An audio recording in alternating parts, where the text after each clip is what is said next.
কৃষি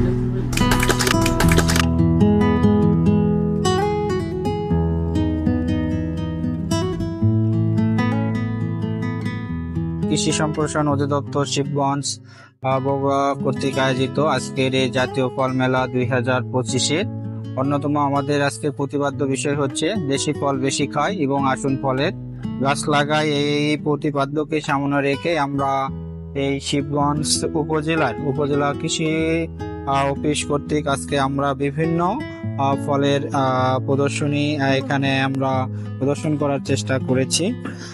আমাদের উপজেলা নির্বাহী অফিসার মহোদয় আজকের একটা ফুল যে ফিতা কেটে এটা আমাদের উদ্বোধন করেছে।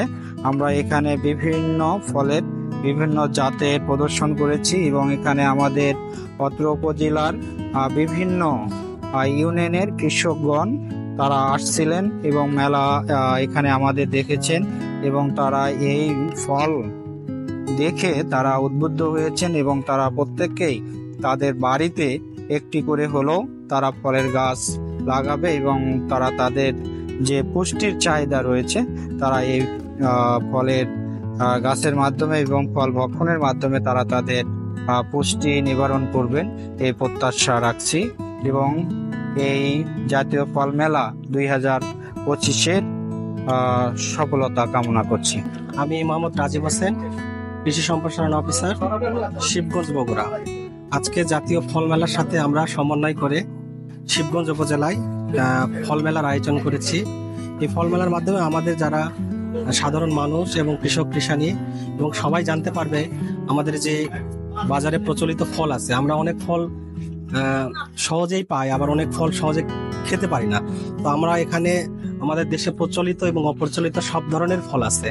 এই ফলগুলা তারা দেখতে পারবে, জানতে পারবে এবং এই ফলের পুষ্টি গুণাগুণ সম্পর্কে তারা জানতে পারবে এবং এই পুষ্টি গুণাগুণ তাদের যে পারিবারিক পুষ্টির চাহিদা সেই চাহিদা পূরণেও কাজ করবে। তো আমরা যারা এখানে আছে আমাদের উপসহকারী কৃষি কর্মকর্তা সহ সবাই আমরা এখানে উপস্থিত আছি এবং কৃষকদের মাঝে এই ফলের গুণাগুণ সম্পর্কে তারা বর্ণনা করছেন। এটা হলো স্যার প্রচলিত ফল, মানে যেগুলো আমরা সচরাচর নিজেরাই বেশি ব্যবহার করি এবং সহজে উৎপাদন করতে পারি। এই ফলগুলো এখানে আমরা দেখা হয়েছে। তার মধ্যে হলো আম, বেশিরভাগে তো বিভিন্ন জাতগুলো আমরা দেখাইছি যে এই জাতগুলো আমরা করতে পারি। তার মধ্যে বেশিরভাগে এই যে কাটিমনটা এটা 12 মাসি জাত, আর এই যে বাড়ি 11 একটা, আর কাঁচা মিটের মধ্যে এইটা বাড়ি 4। আর বর্তমানে বাণিজ্যিক ভিত্তিতে যেতে ব্যানানা ম্যাঙ্গোটা খুব মানে জনপ্রিয় হয়ে উঠছে এই মুহূর্তে আমরা পাবো। এই হাড়িভাঙ্গা তো রংপুরে এটা বেশ এখন চলছে আর কি। আর পাশাপাশি স্যার আমি একটু বলি স্যার, এই বাড়িসারটা আম পরিচিত নাই, কিন্তু আমার এই গৌরমতির সাথে এটা পাশাপাশি আছে। এই যে আমার এইটা খাবো কি শঙ্কর করে এটা করা, এটা স্যার মল্লিকা এবং হলো সুবর্ণ রেখার সাথে করেছে এটা। আচ্ছা, মল্লিকা এবং সুবর্ণ রেখার সাথে। আর এটা হলো এই যে বাড়ির কাঁচা মিঠা যেটা স্যার, এটা মল্লিকার সাথে সম্ভবত আছে হলো জাপানিজ কোনো একটা আমের সংমিশ্রণ, এটা কাঁচা মিঠা আমের সাথে করা আছে। এটা একটা কাঁচা মিঠা জাত আর কি। তো এটা হলো কাঁচা মিঠার জন্য আমরা ব্যাপক করে এবং লেট ভ্যারাইটির মধ্যে এটা একটা ভালো। আর এটা স্যার এটা বিদেশি ফলের মধ্যে এটা একটা কিউজাই জাত, এটা ওজনগত দিক বড় হয়। এর 3টা আমের সমতুল্য, প্রায় আমার এখানে 1 কেজি 800 গ্রাম একটা আমি হারভেস্ট করতে পারছিলাম একটা আম। কিন্তু এর একটা সমস্যা আছে, সেটা হয়তো বা একটু কৃষকেরা যদি ওইটা ব্যাগিং করতে পারে তাহলে এই ওর ভিতরে যে মাছি পোকাটা ধরবে না। ব্যাগিংটা এটা খুব গুরুত্বপূর্ণ এটার জন্য, ফ্রুট ব্যাগিং আর কি। আর এখানে তো স্যার পাশাপাশি এই যে এর একটা আছে, আমরা আনারসকে একটু মানে এদিকে চাষ হবে না ওটা ওইখানে সাধারণত বরেন্দ্র এলাকায় আমরা বলতেছি, কিন্তু আগামীতে আমরা এই এলাকাতেও আমরা স্যার হর্টিকালচার থেকে আমরা বিভিন্ন কৃষককে দেওয়ার পরামর্শ দিচ্ছি স্যার। আর কিছু আর অপ্রচলিত ফলের মধ্যে এগুলো আছে, এরা হয়তো বা আমরা অযত্নই করি, আড়া জঙ্গলে ধরে।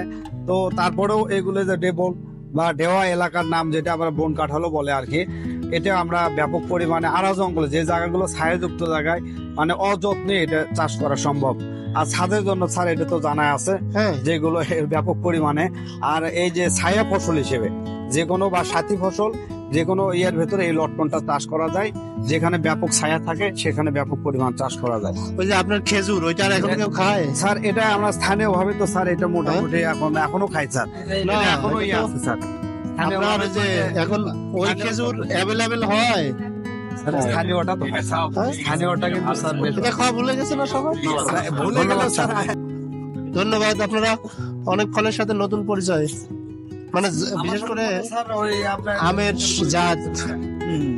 আপনি তো ওই যে ইয়েতে গেছেন, উত্তরাখণ্ড ভবনে গেছেন না, ওখানে জামাই ভোলা নিয়ে একটা আম গাছ আছে একেবারে। একটু ওখানে আপনাদের যে আছে একটু দেখে নিন। আসসালামু আলাইকুম স্যার, আমাদের অপ্রচলিত ফলের কর্নারে আপনাদের স্বাগতম জানাচ্ছি। তো আমাদের এই দিক থেকে যদি দেখি যে করম চা আছে, তারপরে যে শরীফা আছে, তারপরে খেজুর আছে, তারপরে বিলিম্বি আছে স্যার। এগুলো অপ্রচলিত আমাদের গ্রামগঞ্জের কৃষকদের বাড়িতে এর থেকে কালেকশন করা। এগুলো কিন্তু টোটাল ওটা হচ্ছে ইয়ে, আর এটা কিন্তু টোটালি কৃষকদের কাছে আচ্ছা। জি স্যার। কালেকশন করে, এটা কোনো এ না যে বাজার থেকে আমরা কিনে নিই স্যার। টোটালি হচ্ছে কৃষকের বাসা থেকে, মানে আমাদের শিবগঞ্জের টোটালি এটা।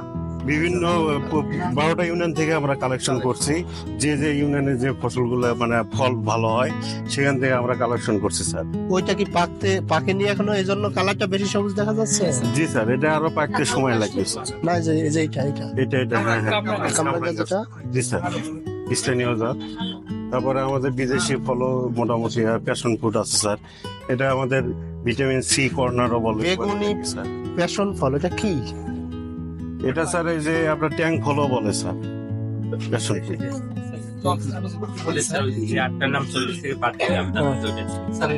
তাহলে এখন আর বাদ দিয়েন না। টক জাতীয় ফল, এটা হচ্ছে পাকলে ওর ভিতরে হলুদ হবে আর বিচিগুলো একটু হালকা সাদাটে কালচে।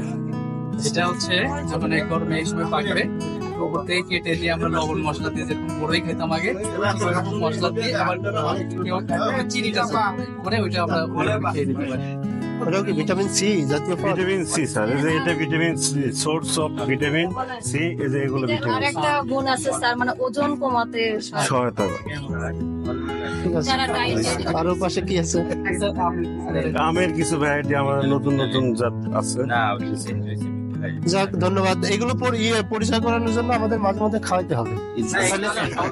সবই আমাদের খাওয়ানোর জন্য।